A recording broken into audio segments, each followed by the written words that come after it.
প্রিয় দর্শকবৃন্দু, আসসালামু আলাইকুম। আজকে আপনাদের দেখাচ্ছি আমার বাড়ির পাশে একটি ভুট্টা ক্ষেত। দেখেন, একজন সফল উদ্যোক্তা এই চাষি কত সুন্দর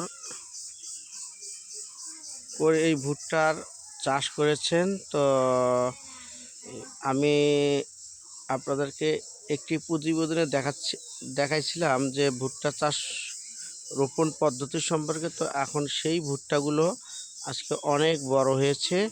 তো দেখেন, ভুট্টার ফুল এসেছে, তারপরে ফুল থেকে এখন ভুট্টার কলাগুলো বের হয়েছে। তো সুস্থ সবল গাছ হয়েছে। তো এটা প্রায় 1 বিঘাংশ জমিতে এই ভুট্টা চাষ করা হয়েছে। তো কিছুদিনের মধ্যে ভুট্টাগুলো আসবে। আসলে ভুট্টা চাষ যে লাভজনক আমরা আপনাদেরকে জানাইছিলাম। তো এইভাবে ভুট্টা চাষ করলে আসলে সহজেই লাভবান হওয়া সম্ভব। ধন্যবাদ দর্শকবৃন্দু। আজকে আমরা আরেকটি ভিডিও নিয়ে আপনাদের মাঝে উপস্থিত হব। এই পর্যন্ত ভালো থাকবেন।